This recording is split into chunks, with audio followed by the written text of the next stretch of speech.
Comenzamos un nuevo programa de Salud y Sociedad en Popular Televisión. Hoy, desde la Clínica Rodero, estamos con Baltasar Rodero Fernández. Eso es. No con su padre, que es Baltasar Rodero también, pero Vicente. Baltasar es doctor en psicología. Has tenido algunas rotaciones por el extranjero en distintas universidades. Has estado en Inglaterra, creo, y en Estados Unidos, haciendo tus investigaciones. Y hoy venimos aquí porque se ha publicado y te han dado un premio de investigación nacional sobre una cosa que es, he oído algo de los telómeros en el envejecimiento. Como de eso no tengo ni idea lo que es, y creo que nuestros televidentes tampoco, queríamos preguntarte y que nos digas un poco qué es esta investigación, que además ha tenido gran repercusión a nivel de prensa. Y ¿qué es eso? ¿Qué es? Bueno, sí. Digamos que lo que es la investigación en sí consta de varias partes, ¿no? Pero una de ellas es el tema de los telómeros. Los telómeros se pueden definir que es un complejo de nucleoproteínas que se encuentran, digamos, en los extremos de los cromosomas. Es decir, que dentro de los cromosomas es donde está nuestro ADN. Se podría decir que es el protector del ADN, ¿no? Tiene una particularidad, y es que cuando hay un cierto estrés dentro de la célula, pues estas partículas son muy sensibles y son las primeras en sufrir. ¿Cuál es la misión de los telómeros? Pues hombre, nosotros, a medida que vamos cumpliendo años y vamos envejeciendo, nuestros órganos también, nuestro corazón, nuestro hígado, nuestros riñones van envejeciendo. ¿Por qué? Porque nuestras células se van replicando. Al replicarse esas células, los telómeros se van acortando. Entonces los telómeros, o su importancia es tal que, bueno, mereció el premio Nobel de Medicina en el año 2009, porque es un biomarcador y además es, digamos, una partícula que sirve para explicar el modelo de envejecimiento, ¿no? Para que los telespectadores puedan entender el concepto de los telómeros, muchas veces se utiliza el símil del herrete en los cordones de los zapatos, como que ese plastiquito que todos tenemos en los cordones, que a medida que va pasando el tiempo, pues se va deteriorando o se va, pues eso, digamos, estropeando. Pues es lo mismo que pasa con los telómeros digamos, en los cromosomas, ¿no? Los tenemos que se van acortando a medida que cumplimos años. ¿Esto qué explica? Pues hombre, explica que claro, cuando hay un telómero corto, más corto, existe un daño en nuestro ADN, un daño celular, y ese daño luego va a nivel de órgano. Puede ser a nivel, vamos a decir, de cerebro, a nivel de corazón, a nivel de células madre. Entonces esto explicaría enfermedades, bueno, cualquier enfermedad, la arteriosclerosis, la hipertensión, el cáncer o incluso cierto deterioro, cierta demencia, porque lógicamente, claro, al envejecer nos predisponemos más a la enfermedad, ¿no? Entonces los estudios sí que dejan claro que existe una clara relación entre un acortamiento de telómeros y la aparición de la enfermedad o incluso mortalidad. El propósito no es tanto en la investigación, no es tanto cómo conseguir que los telómeros no se acorten, porque eso es imposible, pero sí cómo conseguir que esos telómeros se acorten lo menos rápidamente posible, para conseguir no tanto vivir más años, sino sobre todo que esos años que llevamos que sean más saludables. Esto, tú eres doctor en psicología. ¿Cómo es que un doctor en psicología se ha puesto a investigar sobre esto del ADN, los telómeros? Sí, pues... Porque es un campo más bien biológico. Sí, la verdad es que sí, la verdad es que sí. No es la primera vez que me lo preguntan. Esto tiene que ver, o parte de la culpa la tiene, bueno, es una psicóloga muy prestigiosa de la Universidad de Los Ángeles, Elisa de Deppel, que trabaja junto con Blackburn, que es una de las ganadoras del Nobel. Y fueron las primeras que se preguntaron hasta qué punto este acortamiento de los telómeros también podía influir el estrés. Porque sí que hasta entonces sí que se había visto que hay determinados factores que influían en la longitud de los telómeros. Por ejemplo, pues el sobrepeso, fumar, alcohol. O sea, es decir, que hay factores o variables que puede hacer que envejezcamos o que nuestras células, ¿no? Que nuestro cuerpo envejezca antes. Entonces, esta psicóloga, Elizabeth Eppel, fue la primera que se planteó, bueno, pues hasta qué punto quizás nuestros telómeros también se pueden acortar debido al estrés. Y entonces lo que llevó a cabo fue una investigación en la cual, bueno, pues cogió a un grupo de mamás, un grupo clínico y un grupo control. El grupo clínico lo que tenían pues eran niños enfermos, pues, de enfermedades, por ejemplo, con autismo, con diferentes síndromes, por ejemplo, Asperger, etcétera, etcétera. Y por otro lado, el grupo control, que eran las mamás con niños saludables. Entonces, lo que descubrieron es que, digamos, con unas mamás con la misma edad cronológica, por ejemplo, de 45 años, aquellas mamás que tenían hijos enfermos, en su biología, ¿no? en sus telómeros, digamos que el acortamiento era mucho mayor, incluso eran hasta 10 años mayores biológicamente, ¿no? A pesar, insisto, que cronológicamente tuviesen 45 años, sus células o su organismo tenía 55. Entonces fue el primer estudio que contrastó que sí que esas cuidadoras, no todas, pero sí que esas mamás que tenían niños enfermos y que percibían mucho estrés, sí que presentaban un acortamiento de telómeros significativo. Este estudio pues, se ha replicado en numerosas ocasiones y sí que se ha evidenciado esa relación, ¿no? Que, por ejemplo, en aquellas personas que tienen a su cargo un familiar enfermo y que perciben un alto estrés, pues ese alto estrés no es que se perciba a nivel solo del sistema nervioso, sino que es un estrés que se percibe a nivel celular y que explica el acortamiento de telómeros. También se ha replicado, por ejemplo, en sujetos pues, que han sufrido un trauma, ¿no? por estrés postraumático, o por ejemplo también en sujetos que, bueno, pues, que han padecido una depresión.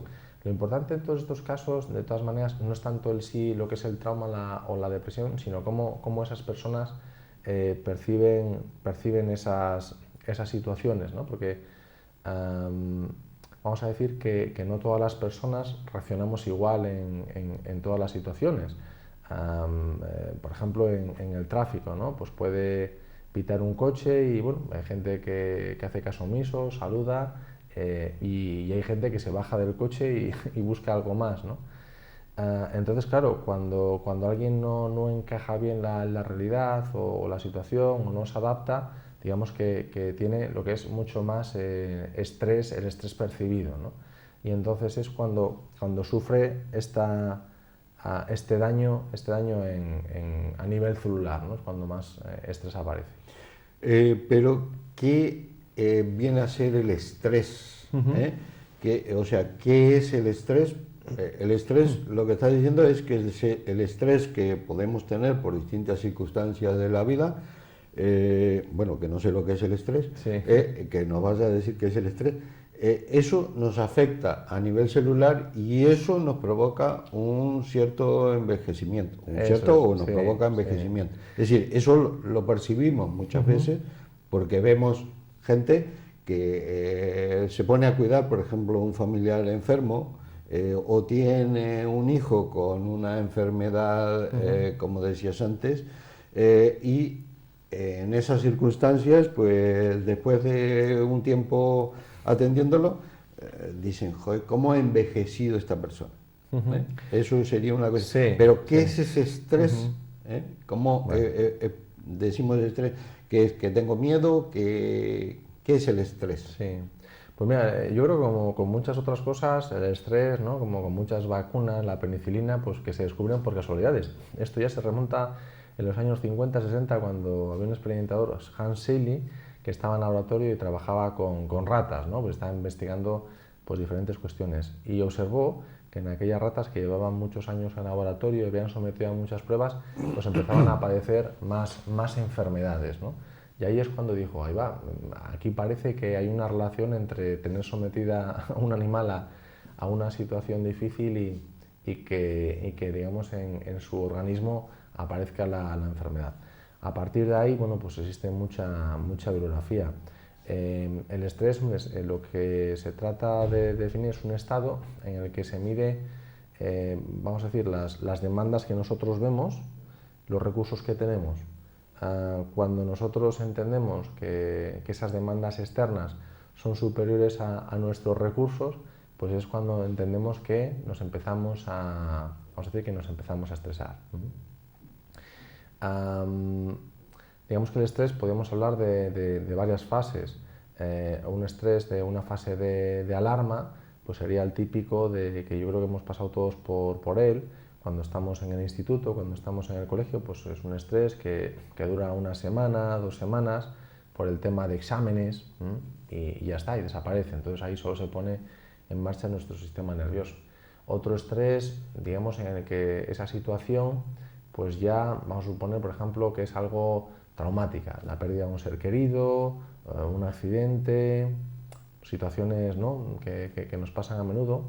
Digamos que ahí, aparte de una fase de alarma, existe una fase de resistencia, porque claro, nos hace un mayor daño, ¿no?, pero sí que es cierto que tendemos a recuperarnos en cuestión de 2-3 meses, ¿no?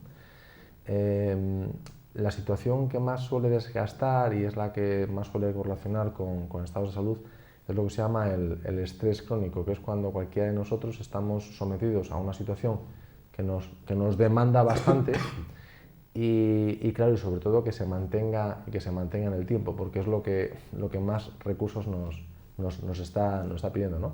Es importante, como decíamos antes, matizar que no todas las personas que tengan a su cuidado un familiar, o no todas las personas o no todas las mamás que tengan un niño enfermo van a padecer estrés, porque hay personas que pueden sentir que tienen mayores recursos para esa misma situación y por tanto, bueno, pues no verse desbordados. Entonces sí que es cierto que hay situaciones que favorecen o que predisponen pero la clave sobre todo es la personalidad. De hecho, también en los 70 o en los 80 pues se trató muchas veces, ¿no?, hubo investigación en varios psicólogos que trataron de cuantificar situaciones, por ejemplo, pues que perder una pareja, quedarse viudo, quedarse sin trabajo, etcétera, etcétera. Pero claro, llegaron a la conclusión que era imposible cuantificar las situaciones porque siempre dependía del valor de la persona, ¿no? La mayoría de las personas, pues cuando pierden a un ser querido, por ejemplo a una pareja, pues hombre, el 99,9% pues sí que lo sienten con gran afección y sí que sienten esa gran tristeza. Pero bueno, siempre cabe un 0,1%, un 0,01 que no estaba muy a gusto con esa pareja y bueno, lo vive de otra manera, no lo vive tan afectado. Por lo tanto, siempre decimos que el estrés, hay situaciones que tienden a desgastarnos, pero la variable más importante es la de la persona, ¿no? O sea, que todo tipo es hacia todo tipo de estrés laboral, por ejemplo. Al cámara lo hacen trabajar 14 horas diarias y Sí. empieza a tener estrés laboral. Luego eso crea un estrés familiar, porque claro, no estás en Sí. casa ni atendiendo. Ese estrés es el que te provoca el envejecimiento, o el estrés del examen del niño es el que te Sí. puede provocar ese envejecimiento celular. No, el que provoca el envejecimiento celular es sobre todo el primero que has nombrado, ¿no? Pero volvemos a subrayar la variable de la personalidad, ¿no? Porque si en este caso el cámara realmente siente pasión por su profesión, incluso no tiene otras horas importantes en su vida, podría haber esas 14 horas como casi hasta divertimento. Pero Sí, divierte, ¿no? Se divierte. pero sí que es cierto que realmente, claro, lo que más nos desgasta es ese estrés crónico, ¿no? Fisiológicamente lo que se sabe es que cuando, por ejemplo, cuando tenemos, decíamos antes, ¿no?, la situación de exámenes, digamos que solo se pone en marcha nuestro sistema nervioso. Cuando el factor estresor permanece más tiempo, ya se pone en marcha sistema nervioso, sistema endocrino. Cuando dura más tiempo, ya se pone en marcha sistema nervioso, sistema endocrino y sistema inmune. Y entonces eso es lo que explica que las personas, cuando están sometidas a más estrés, también estamos más predispuestas, por ejemplo, a enfermar de cualquier virus, de un catarro, de la gripe o de muchas otras patologías, ¿no? Sobre todo muchas veces el estrés explica pues, patologías a nivel dermatológico, pues dermatitis, psoriasis, muchas veces también a nivel digestivo, las colitis ulcerosas, ¿no? Tienen mucho que ver con el estrés, ¿no? Sí que es cierto, claro, que la ciencia en este caso pues, ha permitido ir más allá, porque hasta hace recientemente poco, ¿no? Que con la tecnología de hoy en día podemos ver a nivel de microscopio qué pasa en la célula, pues sí que es cierto que antes se sabía esa relación entre sistema nervioso, sistema endocrino y sistema inmune, pero no se sabía qué había detrás, ¿no? Incluso hay investigaciones muy interesantes en los años 80, 90 que sí que señalan una relación entre el estrés, incluso que puede llegar a matar. Volvemos al tema de los cuidadores, que es un campo que se ha trabajado bastante, ¿no? O sea, en aquellos cuidadores y que además perciban mucho estrés, ¿no? La variable clave no es tanto el estrés, es el estrés percibido, el cómo lo vive esa persona, puede llegar a matar. Entonces, ¿por qué? Bueno, pues gracias a la tecnología de hoy en día, que nos permite ver qué pasa en nuestras células de manera interna, ¿no? en laboratorio, y antes no se podía, pues sí que se ha visto que esa relación de sistema nervioso, sistema endocrino y sistema inmune tiene una relación más allá, vamos a decir, del cortisol. Tiene una relación más allá, ¿no? Y tiene que ver en las células. Y lo que pasa en las células es que esas células están sometidas a mucho estrés, existe una crisis dentro de lo que es la mitocondria, que es lo que mueve la energía de la célula, y eso es lo que tiende a acortar los telómeros, hasta que llega un momento en que la célula entra en lo que llama la apoptosis o la senescencia, la muerte celular. Y claro, a medida que nuestras células vayan muriendo, pues nuestro organismo se va deteriorando. Y al deteriorarse, lo que decíamos previamente, pues estamos más predispuestos a las enfermedades. ¿Cómo es que, y volviendo un poco a tu investigación, a vuestra investigación, cómo se os ocurre que, has dicho que en base a un estudio de otra persona que lo había hecho anteriormente, ¿cómo se os ocurre hacer una investigación sobre esto y aquí? Sí. Nuestra investigación lo que consistió fue en añadir una variable novedosa, ¿no? Es decir, sí que estaba claro que había una relación entre cuando nosotros nos estresamos y qué pasa con nuestras células. Nosotros quisimos ir un paso más allá y decir, oye, ¿qué pasa si no nos estresamos? Porque, oye, si no nos estresamos, quizás nuestras células también están mejor y por tanto tenemos mayor longitud telomérica. O sea, que no envejecemos. No, sí que envejecemos, pero envejecemos a un ritmo más lento. Es decir, que si estamos hablando cronológicamente de gente de 50 años, cronológicamente, pues vamos a ver que biológicamente puede haber gente que con 50 años sus células sean el equivalente a 60, pero a la vez puede haber gente que con 50 años sus células sean el equivalente, por ejemplo, a 45 o a 42. Entonces esto lo que hace que es, claro, pues que prevenir, ¿no? Prevenir la enfermedad. Entonces, claro, fuimos más allá y dijimos, ¿qué personas podrían no estresarse tanto? Bueno, pues dijimos, oye, pues quizás la gente que practique mindfulness o la gente que practique meditación, ¿no? Y entonces fue cuando introducimos esa variable y decidimos investigar con este tipo de personas. ¿Por qué? Porque vamos a ver que hoy en día, y volviendo al tema de estrés, el estrés no son solo situaciones, sí que es cierto que son más visibles, ¿no? Cuando tenemos que estar de cuidadores, cuando tenemos situaciones, por ejemplo, de desgaste en el trabajo, pero muchas veces el estrés viene provocado por nosotros y por nuestra manera de entender la vida, ¿no? Yo prácticamente todos los días recibo personas en la consulta y que el estrés es, bueno, pues como ellos se toman la vida, ¿no? Porque, por ejemplo, se autoexigen tener que estar siempre bien, tener que poder con todo, tener que hacer todo bien, tener que gustar a todos. Entonces, muchas veces, pues claro, nos marcamos unas metas, vamos a decir, no solo altas, sino excesivamente idealistas o no realistas. Entonces, entramos como en una competición con nosotros mismos en la cual pues, nos estamos metiendo mucha caña, pero al final es como maltratarse, porque por mucho que yo quiera gustar a todos, por mucho que yo quiera estar siempre bien, por mucho que yo quiera poder con todo, pues hombre, somos seres humanos, somos imperfectos, todos cometemos fallos y claro, si no aceptamos esta realidad, pues insisto, estamos como en una trampa con nosotros mismos, ¿no?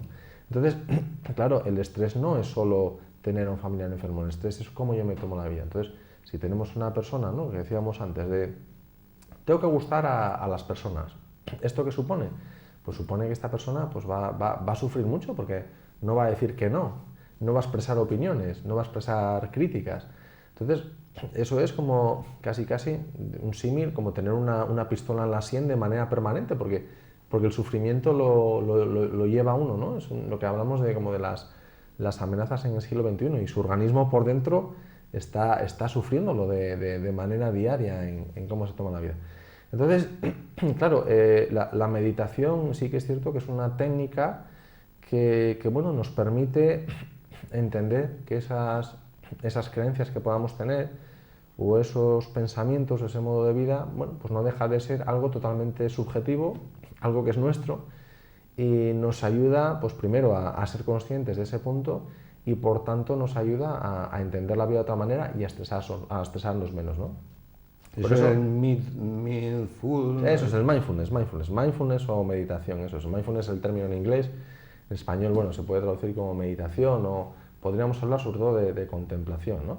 Pero sería la capacidad de ser consciente en cualquier momento presente, que bueno, que sí que es cierto que podemos tener diferentes pensamientos, diferentes creencias, pero bueno, una cosa es la realidad que vemos y otra cosa es nuestra realidad, ¿no? Porque nuestra realidad nos hace ver las cosas, vamos a decir, con nuestras gafas. Y esa fue la razón por la que dijimos, oye, pues vamos a introducir esta variable y vamos a trabajar con gente que sea experta en meditación a ver qué pasa.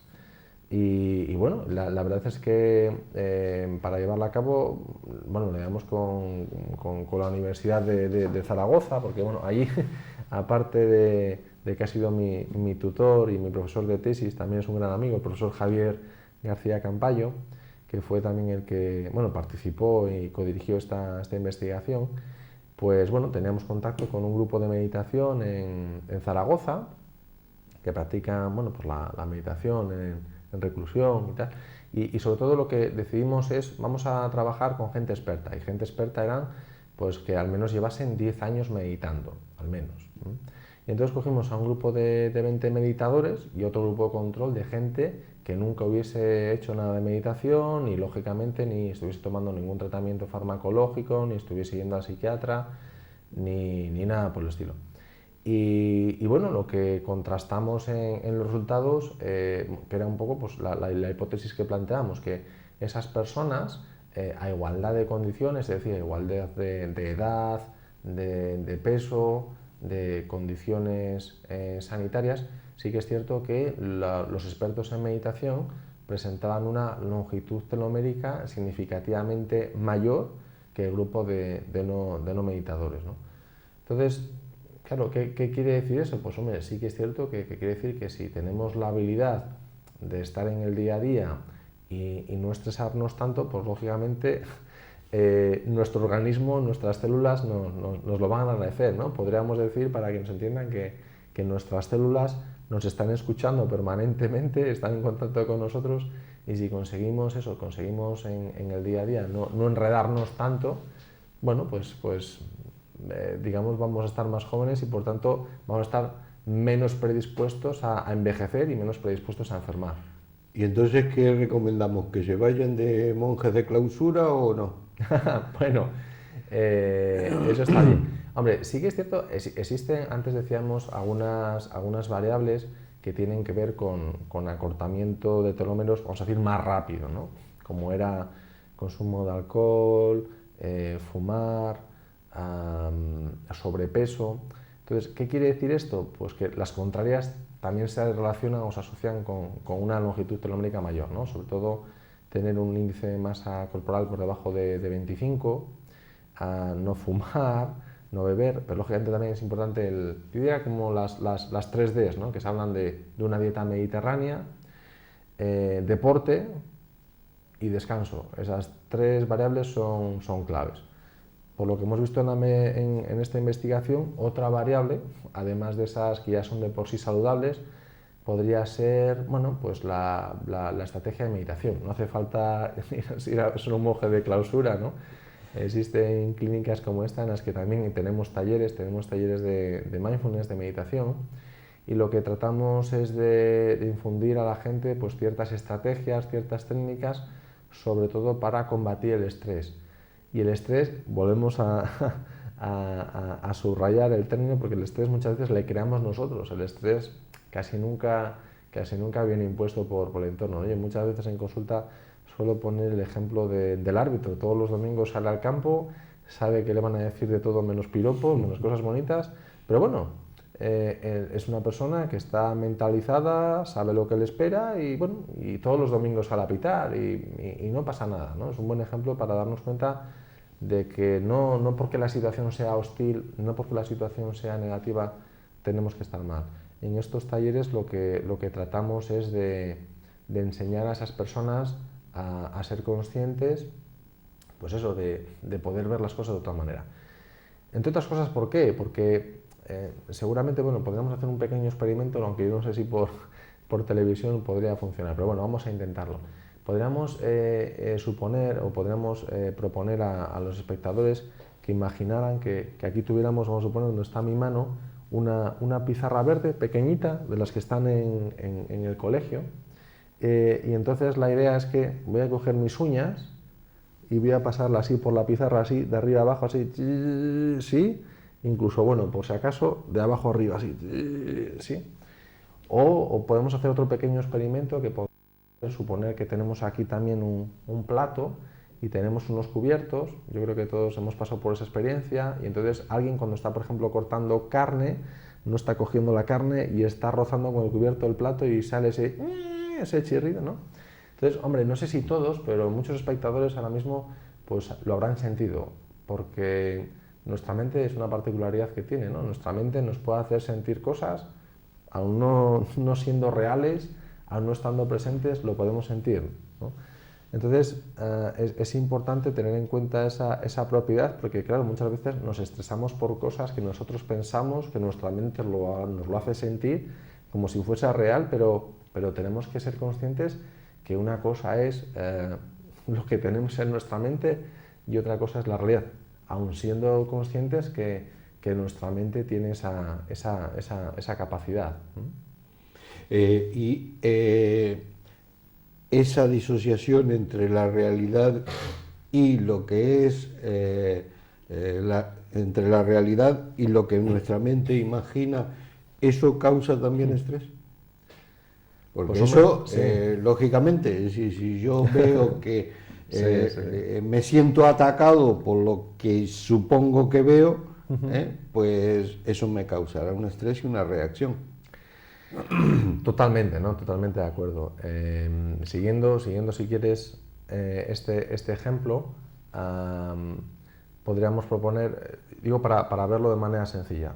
A veces recibo gente que tiene miedo a volar. Esta persona está convencida de que el avión se va a caer, va a morir, pero a la vez es consciente de que su miedo es irracional y es consciente de que todos los días vuelan un millón de aviones, ¿no? Entonces sí que es cierto que es un ejemplo que esa persona está totalmente enredada en su miedo, ¿no? Entiende que el avión se va a caer y lo entiende de manera literal. Nuestra estrategia consistiría en hacerle ver que una cosa es que el avión se vaya a caer y otra cosa es tengo un pensamiento que me dice que el avión se va a caer. Me voy a morir, o tengo un pensamiento que me dice que me voy a morir, que no es lo mismo. O sea, obviamente esto no es cuestión de unos segundos, de unos minutos, ¿no? Conlleva más. Pero nuestra propuesta pasaría por ahí, por ser consciente de que esa persona, pues sí que es cierto que en base a una mala experiencia o mismamente porque lo que le dijeron sus padres, pues tiene asumido que volar es peligroso. Entonces, claro, cuando tú tienes eso mentalmente y esas ideas, los pensamientos en sí no se pueden cambiar. Sí que es cierto que si le haces volar y acumula experiencias, su cerebro va a cambiar.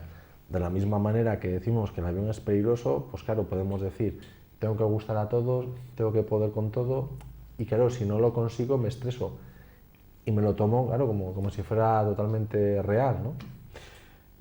Bueno, Baltasar, tenemos que hacer una pequeña pausa publicitaria y continuamos hablando de este tema de envejecimiento, porque algunos dicen que envejecemos cuando cambiamos de año, pero otros decimos que envejecemos cada día, y por lo tanto tenemos que aprender a envejecer.